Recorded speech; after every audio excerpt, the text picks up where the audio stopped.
Welcome back to the All Things Home Depot podcast, talking about everything Home Depot, from drills, nails, saws, tools, hammers, and wood. We are talking about everything you need to know before you step foot in the place where you get things done. Today we're going to be talking about aisle 17. In most Home Depot stores, this is where you're going to find PVC, copper, and sometimes even titanium pipes. But we are going to talk about a very interesting Home Depot in Missoula, where aisle 17 is the toilet section. Yep, I know. Let's try and be adults about this today. Be nice to have a theme for this podcast. I don't really know if I'm a good theme, to be honest. I'm starting to wonder if a 24-year-old guy is a good basis for an hour of entertainment, and if that hour should be completely unscripted. That's a lot of faith in oneself, but we're happy to be here talking about the news of the day. The Russian coup. Wow, what a whisper of a news story. What a in and out thing. I think calling it a coup, I don't even think the guy that did it necessarily was going for a full coup. I think he just got worked up, which is understandable. I get worked up too, you know what I mean? I totally get it. I think he got a little pissed and a little worked up, and he turned around his troops from Ukraine and started marching, and he took a city and got 200 miles away from Moscow, and then got on the phone and was like, you know what? I'm just really stressed. I haven't been getting enough ammunition. I have not been really having a good time out here in this war effort. And yeah, I'm just stressed. I'm not going to lie to you. I'm not going to lie. I'm a little beefed. Okay. And I'm going to go, I'm sorry I did this. I get that we can't really be friends anymore. I'll go live in exile in Belarus. And that's what he did. Which is wild, because that guy's got to get killed soon. I think there's no way that guy is not going to get murdered. That's all I know about the story. Is one of the dudes, he's commanding this regiment that is fighting this invasion of Ukraine, which is now just a full-on war with Ukraine. I don't really think it's really fair to call it some invasion. Now they're just two people in a war. But one of the guys running it worked for a private militant group, or he owned it, and they were fighting the war. And he was getting pissed because he wasn't getting enough ammunition, and I think he just thought it was a stupid idea to be fighting it. So he got mad, he took his troops, and he just turned them around on Russia, took a Russian city, was probably feeling good. Then, Russia got pissed. For some reason, Belarus came in. I don't know if that's just their they like to come in and just sort of keep the peace sometimes, but they came in and were like, all right, everybody calm down. Take your troops back to the front lines. He did. Belarus was like, we'll take you because the Russia doesn't want you anymore. You kind of staged a mutiny. Come live in exile here. And now he's going to live there forever until one of Putin's guys comes and kills him, which should be soon, I'm assuming. There's no way that guy's going to live. At this point, it's so funny that that's the most recent word I heard about the Russia-Ukraine conflict, which, it was one of those news stories that I think at first when some people were like, who gives a fuck? It was kind of like, well, that's a little callous of you, to say that. It's a little callous of you to say that, this invasion is something is not even worth caring about. But I'll tell you what, as time goes on, everybody is kind of like, yeah, I don't care anymore. Ukraine seems to be able to defend themselves well, also seems to have a lot of Nazis in it, so that's odd. Maybe this is something that they can work out themselves and isn't really a big humanitarian issue as much as it is two people that should probably just sign a treaty and work it out, I don't know. It's not compelling. It's dumb. it's also just, I don't know, it's always funny to me, the people that have the Ukraine sticker on their car. Because it's like, you live in America with all these different issues. There's so much stuff going on. You could have done Black Lives Matter, the Pride movement, any wave of feminism. I'm sure there's stickers for all of them, whichever one you like the most. You know, there's a lot going on, and like all that is happening in your own country. There are people trying to move here for a better life, and they're getting put in a cage and assaulted. And you care about Ukraine. It's a weird.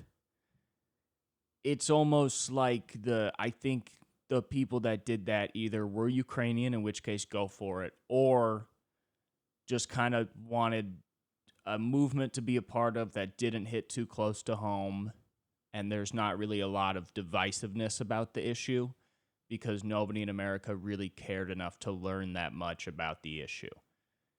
As far as I know, everybody in America knows about the same thing, which is, oh, that's pretty crazy.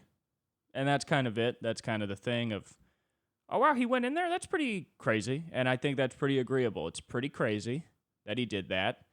But now, the really sort of a question of whether or not it is good or bad. I don't know. I think it's bad. Mostly because you're just starting a war. And I don't, call me a radical. I don't necessarily believe in sort of randomly starting a war. So on that side, it's a simple equation. But then I don't know. It is odd. And everybody's just so good at being on camera now. And even, it's so funny because this is an ongoing conflict. It's still happening. It's still, I'm sure, affecting our economy in some way, maybe. There are things that this war is doing that are affecting America in some ways. God, what I know, I haven't felt a single shred of being affected by this. But hey, who knows? I don't know. I'm not on the news. But, at the end of the day, it's like, see, my mind just blanked. That's what I'm saying. This is boring. This is still ongoing. And everybody listening to this is like, why is he talking about this? He should talk about baby Gronk. Because in some ways, Zelensky is a lot like baby Gronk's father. Where he's always, he's coming out and he's like, this is going to be one of the biggest things ever. Okay? It's going to be one of the biggest things. He's going to be the biggest football star. Zelensky's like, this is the greatest fight for freedom the world has seen in 100 years. And he's out there. And the whole time, everybody's like, I don't know. I'm sure Timothée Chalamet will do something in a couple weeks and we'll kind of stop caring. You know what I mean? Like, when was the last time you heard Zelensky? Not, he's not voguing anymore. He's out of it.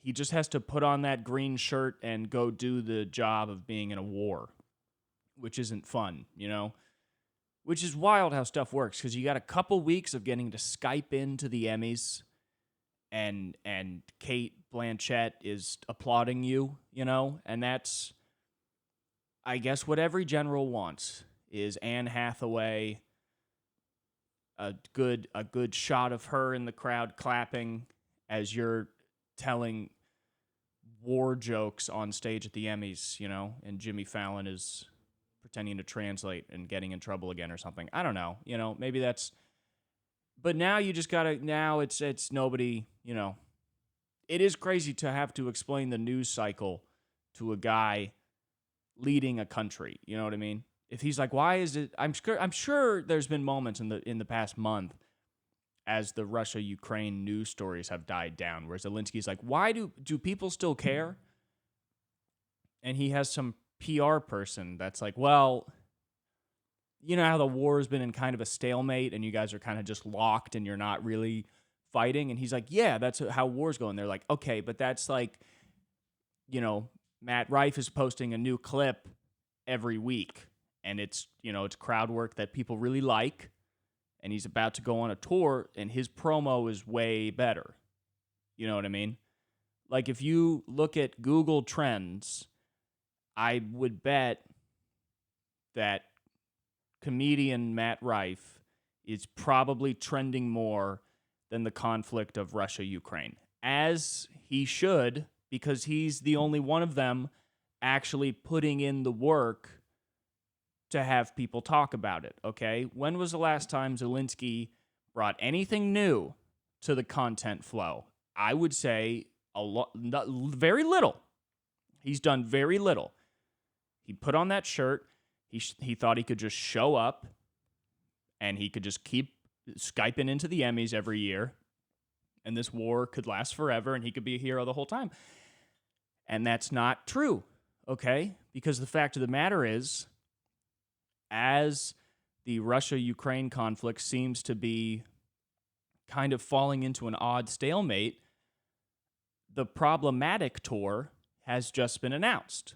So, listen, Zelensky, if you want to compete with the Matt Rifes, Tom Segura has been on a world tour for years, okay? People are talking about him, okay? Oscars slap. Is the Russia-Ukraine conflict more interesting than Will Smith slapping Chris Rock at the Oscars? To many Americans, no. Okay? So yeah, Zelensky, if you want people to still care about you, start going on the road, hitting the clubs, and doing crowd work, okay? Message some don't tell bookers, get some shows, okay? Try and get a don't tell taping. They have a good Instagram following. Zelensky could get a clip, and maybe that would cause Biden to send you some more money to help out with this war. But right now, your content is lacking. It's two-dimensional. It's the same thing. People want variety. And that's what Matt Rife is giving them, and that's not what you're giving them. Okay? And I mean that in full sincerity. One is putting on great shows that people love, and he's experiencing a renaissance in his career because of the 12 years of work he's put in as a stand-up, and his clips are blowing up, and he's doing great. He has an arena tour, and I'm happy for him. Zelensky, I mean, it's like he get one war, and you think that that's going to carry. You need a second war. If I was Zelensky and I wanted to stay into the news cycle, the answer is pretty clear. You invade Mali. Okay, Mali, Mali, in Africa, because that's a Russian ally. Russia supports that government. Invade them. Or Syria, that's another Russian ally. Invade them. Do something new and make sure that you can get a minute-long Instagram clip of it with captions. And good captions, too. You know what I mean? A nice color that is readable. Try and not, I always make my clips and I put the words in boxes, and I think that's bad. I think it's best when it's just the letters. And, it's like all these clips from the front lines of Russia-Ukraine conflict that get put on CNN, I think it's clear to everybody they are not filmed in 4K. It's shaky camera work. There's a lot of, ambient noise. The production is low, and they just send it out. And it's like, listen, there's a lot of content creators out there. I post clips of this podcast. I post clips of my stand-up. And sometimes I want them to be more successful clips. I want them to do better. But the fact of the matter is, a lot of my content is, not appealing to a large enough audience, and it is not produced well enough. It's not appealing enough to the eyes. So, if you ask me, Cooper, why are you less successful than just a Matt Rife? I'm using him because he's blowing up right now. Well, because, his stuff is accessible, it's funny, and it's well produced. Mine is still very much a work in progress. And I think Zelensky is kind of not admitting that he's still growing as a content creator, and that what he's doing is not really grabbing the American public. Like, I've never heard Zelensky like ask a couple how long they've been dating. And the times that he has, it's just not a very, creative crowd work, and it's a shorter clip, and it's lazy, and it's probably the reason he's not getting booked on Don't Tell comedy shows. It's probably the reason he's not in with Levity Live and the Improvs, He's never like even done a run. Throughout the entire war, Zelensky has not posted any dates. I would like that if Zelensky, because comedians, they post like a flyer for a tour, and they're like, August, boom, boom, boom, boom, boom, Akron, Dayton, Ohio, like all this stuff. They show all the places they're going. It would be sick if Zelensky posted like a tour list, but of new areas he was going to try and either protect or invade. It would be like Kiev, April 31st through the 5th. We're gonna fortify it. That would be interesting. Give people something. Do crowd work on the front lines of the Russia-Ukraine conflict. Like, seriously, if you want people to care, then do something, okay? Go up to the guys and be like, hey, how long have you guys been in these army regiment for? And one guy's like, oh, like a few months. And the guy's like, it's been 3 months. And then you could be like, oh, he doesn't know, and like, that's cheeky, and people like that. Do you want people to care is my question. Zelensky, do you want people to care? And if you do, then team up with a better social media manager, because the fact of the matter is I go on Instagram and I see a lot of young comics blowing up because they have good crowd work clips. They just have good clips of what they do. You know what I mean? Matt Rife crushing it with the clips. That guy, I think another Matt Fred, he's a guy, he's even younger than me. He's in New York. He does impressions. Great clips. People love him. Okay? Even comics who didn't grow up in the clip age are still posting. Tom Segura. He didn't get famous off of clips, but he's throwing out clips because he knows the market. He knows what people want to see. And Tom's still going to sell out these shows in Berlin and whatever. He doesn't need to do the clips, but he's also a guy that moves with the times. And the fact of the matter is, Zelensky is kind of an old school comic that goes, I'm not gonna do the clip thing. And it's like, okay, but the fact of the matter is, it's really hard for work to speak for itself nowadays. And as much as the algorithm can be something that's annoying and feels like it limits your artistic ability and that you have to fit into a mold, what you have to do is find a way to make what you're doing honest and still work at least a little bit with the algorithm. And some people break it, you know what I mean? There's a lot of people that blew up that the algorithm and, Twitter might get mad at a lot. Like Tim Dillon, he really goes for it. Andrew Schultz, he really goes for it. The Legion of Skanks guys, they really go for it. And maybe that's stuff that YouTube tries to censor sometimes, but nonetheless, they've built this base. And so they've found a way. It sounds like Zelensky got one shot, and he did well when he had it, but he didn't really bring enough new to the table. And that's something you see a lot in stand-up, is these guys, they blow up, and they're not really ready to do full hours on the road and to release a special and to do that. And, if you want to, know the truth, I think Matt Rife is going to have a special easily. I can't believe he doesn't already on a Netflix or a Hulu, or I think even HBO. He's almost too big for it. You know what I mean? It's like he's got to go to the number one. He's about, in the next 2 years, he's going to really blow up as a comic even more than he is now. And I think he's going to have a special probably on Netflix, probably whatever the biggest, I assume it's Netflix, but I'm so out of the loop. I'm so dumb, so I don't know. But I assume Netflix is probably the top of where to throw a comedy special even now. I think that's fading a little, but I think Netflix is still number one. And Matt's going to have his special on that.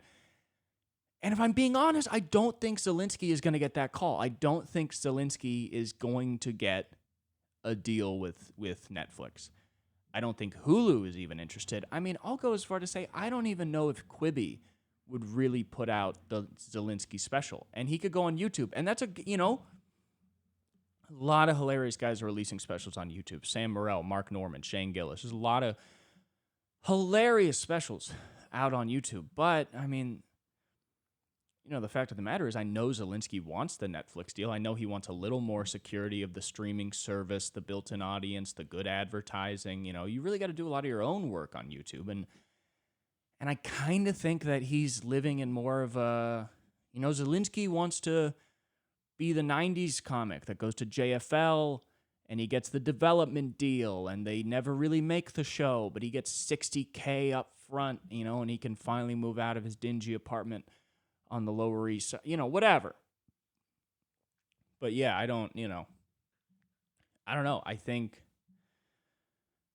with the way Zelensky is handling the business of everything, he's just going to be, doing spots at the Cellar until he's really not worth having there anymore. And meanwhile, everybody else is going to be touring, getting out on the road. And, Matt Rife is going to come back into town, and Zelensky's going to be at the Comedy Store, and he's going to go, I haven't seen you in a while. Are you still doing it? And he's going to go, yeah, I've been out on the road. I've been headlining arenas, dude. Like, you've been here just doing spots, refusing to start a podcast, to post clips, to, not even trying to look for a booking agent just to get feature spots out on the road, just to make a little money and get your sea legs under you, The most confusing part of this is Zelensky, not even part of the bit, truly, we all know this isn't a joke, used to do stand-up comedy before he was the leader of Ukraine, which out of this bit is insane. But back in the bit is ridiculous because it just means he's another one of these comics that doesn't want to move with the times. And he's one that goes, why is he blowing up? Why is he doing it? Because he's like obviously marketable and funny and likable, and you can insert whatever comic you want. I've been using Max. He's a great example of guys really working the social media and the clips and doing a good job of really, building up a tour. That guy, he's really something to aspire to for a lot of young comics. He's very smart. He's really doing it smart.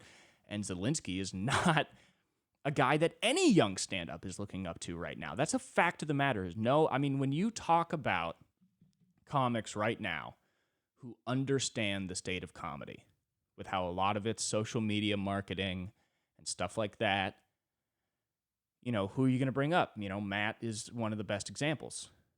But nobody is bringing up Zelensky. Nobody's talking about Zelensky because he doesn't know how to play that game and he refuses to. And he's like, oh, I've been doing this for a while. It's just another trend. And I get, it's like you're phasing yourself out at this point, And if you want to just do spots at the, the Funny Bone, fucking sell out half a show each night for a weekend, never get a bonus, never really be brought back so you don't sell a lot of drinks, then fine. But at the end of the day, it's like in this, it's like, yeah, you want to be an artist, you want to do your own thing, but you have to find a way to make money and support yourself and be able to do your art at the best level.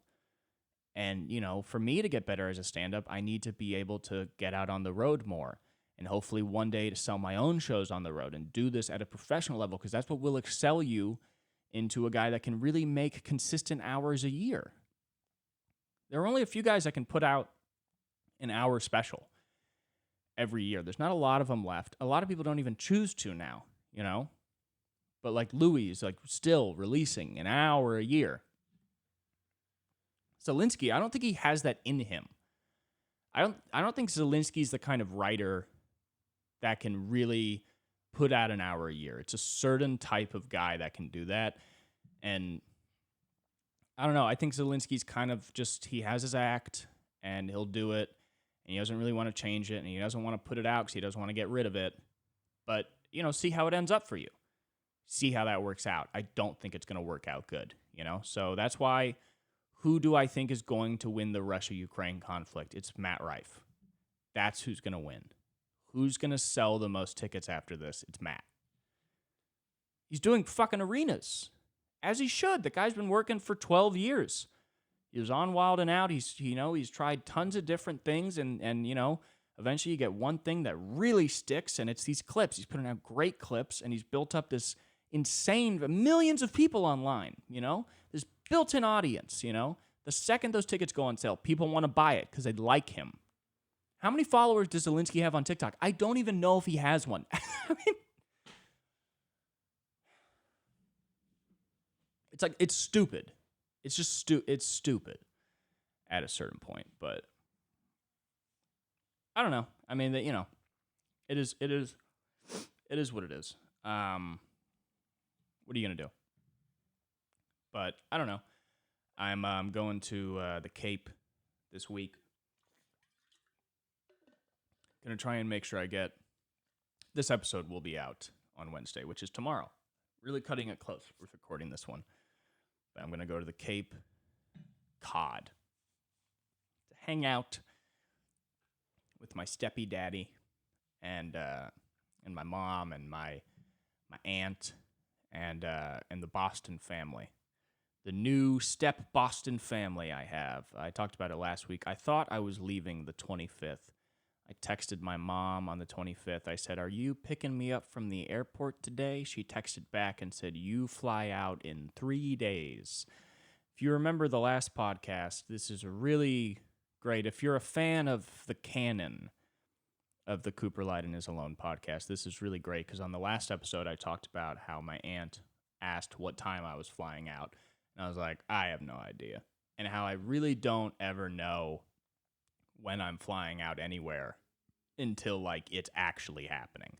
I have no idea until the day is fully there, and I literally have to leave immediately. And that's exactly what happened. Everything I riffed about in the last podcast was completely true. I had the entire day wrong. I was days away. And it's crazy when you think you're going to fly out one day and then you actually fly out in like 3 more days, because I can already be pretty lazy and I can give myself a lot of reasons to do nothing. But this of you were supposed to fly out this day and now this is not the day.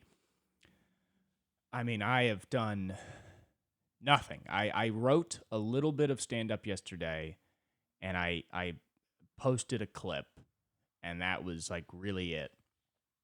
But, man, when you think you're supposed to fly out, you almost start acting like you're vacationing in your hometown, where you're like, I'm not even supposed to be here right now. I was supposed to be gone. This is not, I'm supposed to go somewhere else, you know what I mean? So these days I've just been, I don't know, I work tonight. Maybe I'll just get trashed at work. I don't know, you know what I mean? Maybe I'll just walk in, take a shot, and get hammered. But we got 2 shows tonight that I gotta work. And, you know, I'm fucking putting in the work on, like, Zelensky, you know.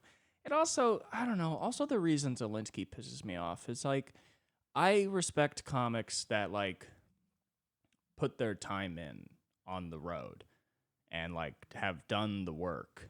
And then, you know, maybe something outside of just the jokes gets them those ticket sales, like, you know, online stuff or whatever. I respect those guys, you know. But Zelensky, I feel like, kind of blew up online and then went straight to headlining. And it's like I was saying earlier, is just you were pretty soon finding out that he's kind of working with plug-and-play managers who are just putting him different places to make more money and to make everybody money, but not really thinking about the artist development. And obviously with Zelensky, is like, I think he's hitting a wall because he wasn't necessarily ready for the kind of fame that he's experiencing right now. And I mean, this is like, it's, you know, in the age of social media and managers that don't really want to develop comics, you get a lot of, like, collateral damage of comics that I think could be funny. Like, I do think Zelensky could be a great comic, general, sorry. But he's kind of just giving into this, like, workhorse, put yourself out there, quantity over quality. The jokes don't really matter. He's headlining, but he's only doing like 40 or less, and he's got his openers and feature doing way more time just to fill up the slot. You know, it's like, it's pretty clear that this guy was not ready to be a headliner, you know? Meanwhile, fucking Matt, you know, this whole tour right now, the fucking billboard on Sunset is 12 years in the making, and you can see the work working. People like it. He's ready for this tour. He's ready for these shows. He's open for big people. He's learned from them. He's worked up his fan base. Zelensky, I think, is going out there and just kind of floundering. So I don't know. Yeah, I don't know. But all in all, I mean, I'm sorry to keep going back to the Russia-Ukraine conflict, but shout out Matt Rife because he is definitely winning it for sure. I mean, it's not even a question. Yeah, comedy is so funny because been talking about Matt. I like Matt. Want to make that clear. A lot of bitter comics who suck that want to shit on this guy because he's young and he's good looking and he's very successful and he's probably within the next 2 years going to be the most successful selling comic. I think he's going to have a good run. I think he's starting it right now, and in the next couple of years, he's probably going to reach a Dane Cook level. I think he's kind of, that's what everybody said. He's kind of the next Dane. He's got good energy, good looking, buff, young guy, very, material that, most people can enjoy. The moms are like, he's a nice boy. The girls, they fawn. The men are like, he's cool. You know what I mean? He's doing everything. But comedy's so funny because people talk trash on the guy because he's hot and successful. And it's so funny how comedy works because he didn't come out of nowhere. This isn't a bit anymore. It's just this guy, Matt, he didn't come out of nowhere. He's been doing stand-up since he was 15. And now he's 27. He's been doing stand-up for 12 years. And now he's like really fully starting to blast off. He was successful before, and the online stuff was selling tickets, but now is the first time that it's like, let's do a full, as far as I can tell, it's like, let's do a full tour, billboards, really promote it, take you to the next level. And it's so funny because you'd think that if you do stand up for 12 years and you try a bunch of different things and then it finally starts to click and you blast off, that other comics would look at that and be like, hey, like, yeah, he put in the work and like all the success he has now, he deserves it.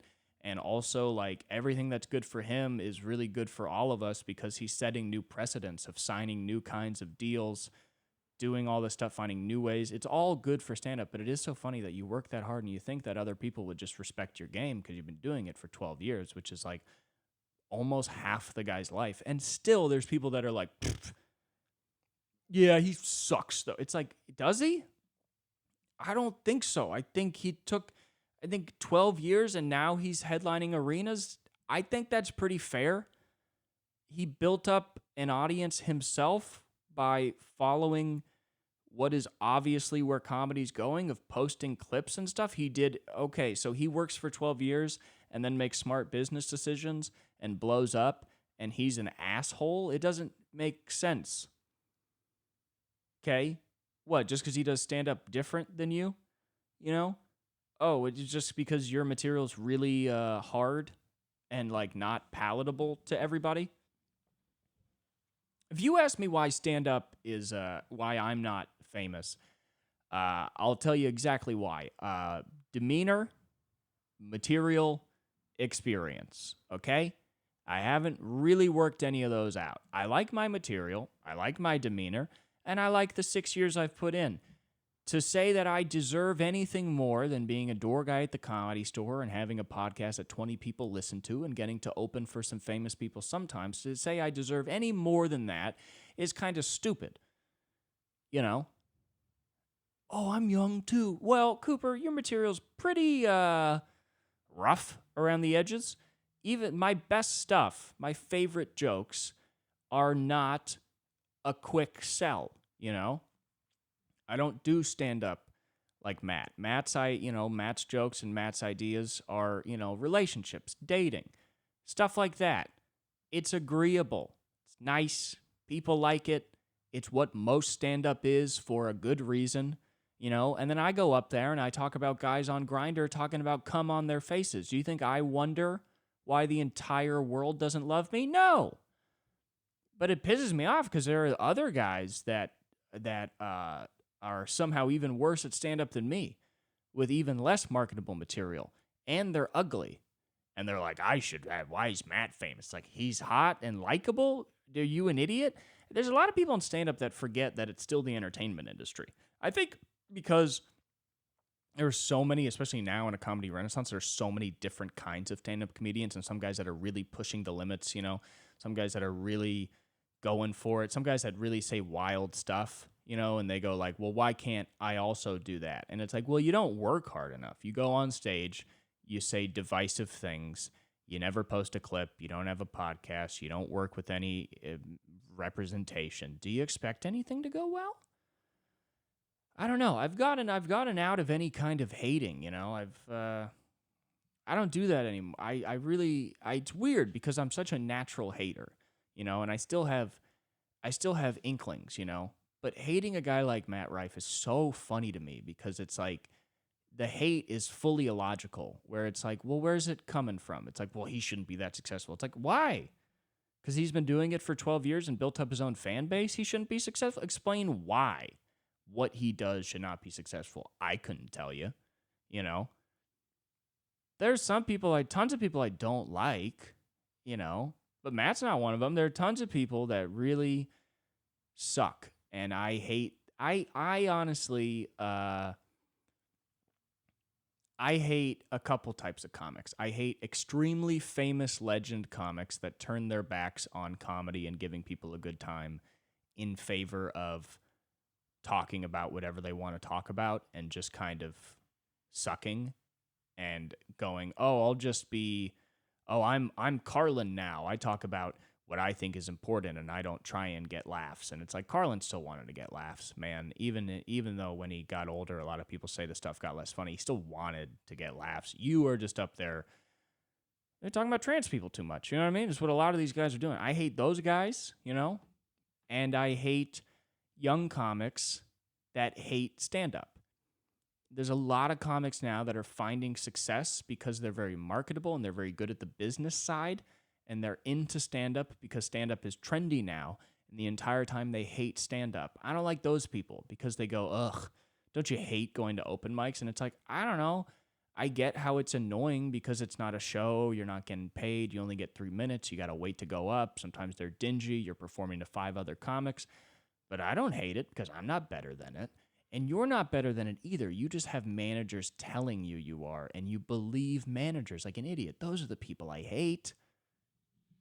You think I'm going to hate a guy that builds up his own fan base and makes it happen? I hate Zelensky because he's not trying to do anything new or bring anything to the table or actually learn how to edit a clip and do his own thing and work in-house. I mean, there's so many options for stand-ups to make their own businesses now, fully online, like Tom Segura, like building up Your Mom's House podcast, working as a stand-up for so long, getting on Netflix, but still so much of his stuff is in-house, it's all in-house. Shane, booted off SNL. What does he do? Gillian Keefe sketch show, YouTube special, MSSP podcast. That's all his. It's all on YouTube. It's all online. It's all in-house. It's all his. Zelensky is like waiting to get back on CNN to get another thing. And it's like, dude, this isn't like that time is gone. Nobody's going to make your career for you anymore. Okay. You have to actually build up your own thing and just make it happen. And it's like, he doesn't want to. And it's like, I'm sick of dealing with these old, bitter comics, like every Monday is potluck at the Comedy Store, which is the open mic. I think I've explained this before, but it goes from open mic, so random open micers can come up and showcase for the booker. After that is friends and family, so it's guys that work there like me and friends of the club. They go up and do their stuff, not passed yet. Then the paid regulars, the people who the bookers have decided you are good enough to have your name painted on the wall and to be given sets where you will be paid money here. But there's a lot of old paid regulars who used to be in that position, still technically are, but will no longer be actually booked by the club. So they come to sign up, get in a bucket, almost like an open mic, and get thrown up on the end of potluck. And they're these guys that you never see anymore, that you don't know who they are, that they never made it. The one thing they ever did in stand-up is get passed, and they come back every Monday so they can do 8 minutes on a stage that they will never really be booked on again. And I'll tell you what, Zelensky is the kind of guy that would drive his tanks in and go, hey, my name's on the wall. I used to hang out with Sam Kinison, blah, blah, blah, blah, blah. And then he's going to talk shit about all these young comics that are putting in the work, working hard, and getting stuff they deserve. It's bullshit, dude. I don't want to hear it, okay? I don't want to hear it, okay? You know what, Zelensky? Getting invaded by Russia was the greatest thing that has ever happened to your career, okay? Because you weren't doing the work to make people care. You weren't doing the work to actually do something here, okay? So, I don't want to hear it. I just don't want to hear it. I'm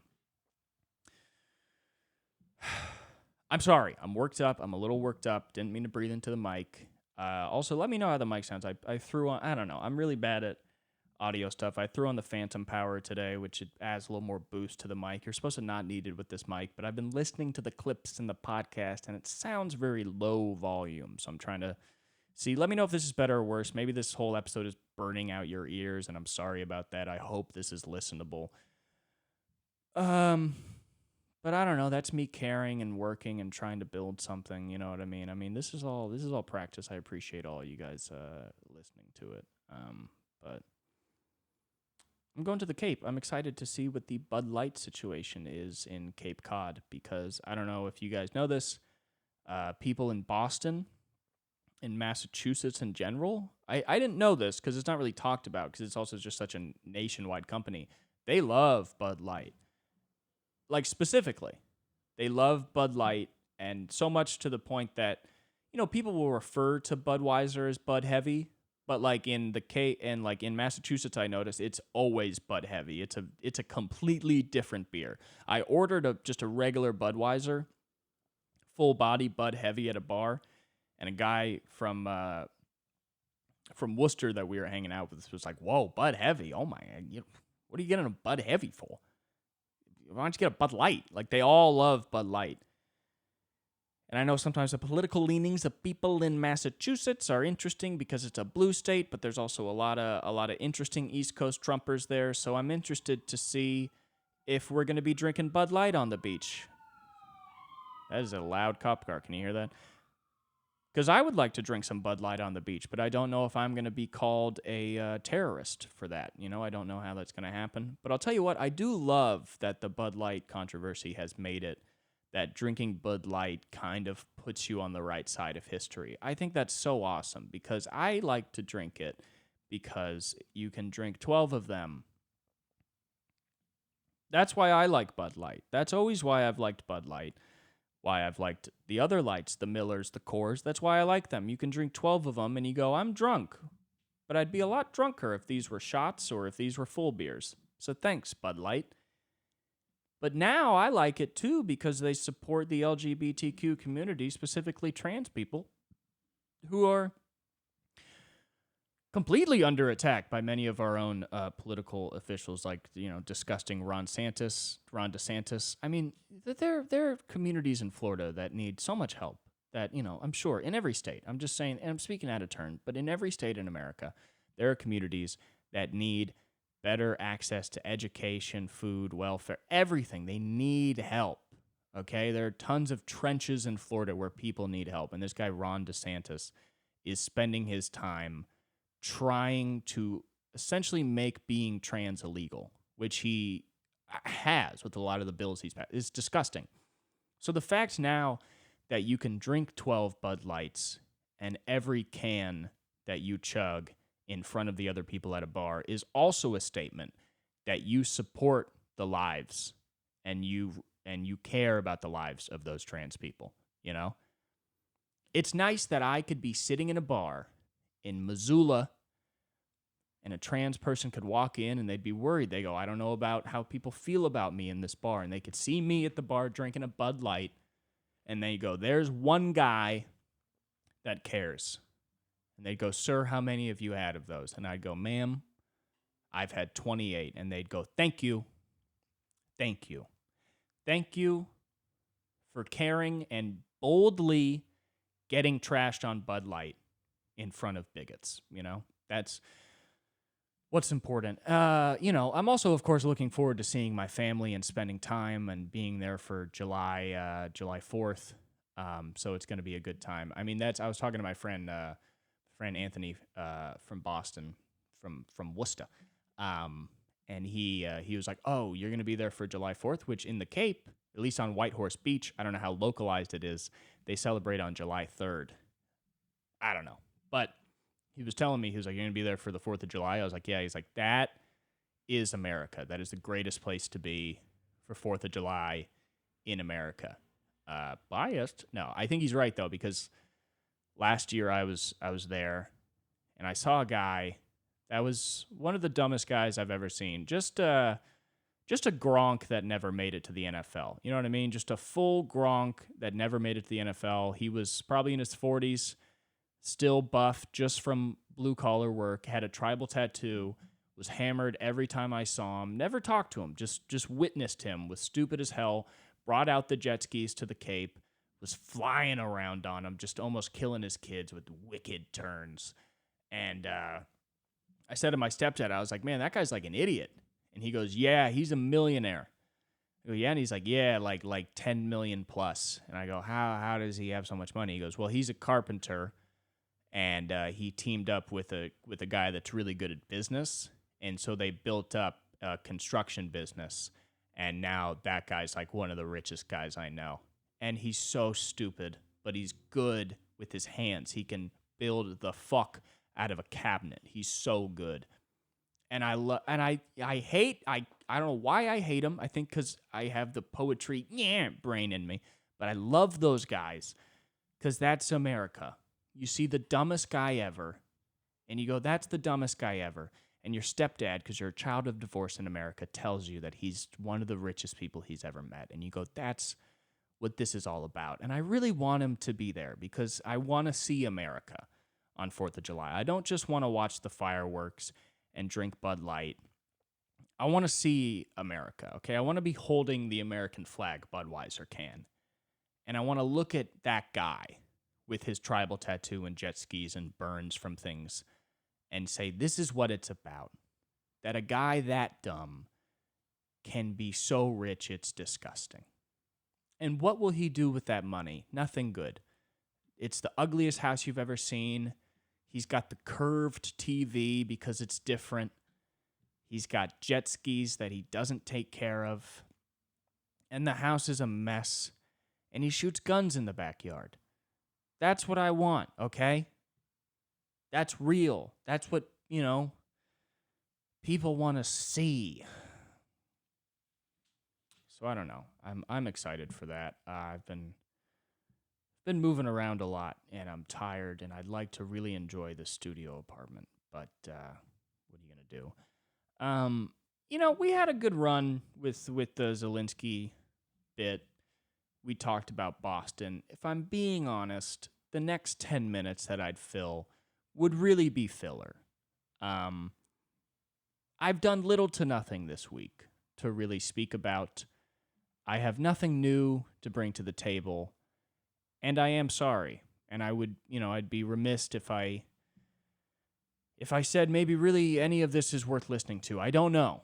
Okay, I hope you liked the bits in the beginning, but we're out of steam. And I was on my friend Dan Donahue's podcast, Dancers, and I said, I always go for an hour. And he said, I don't. And I said, why? And he said, because it seems rude to the audience to just fill time. And usually I disagree, but today it feels a little true.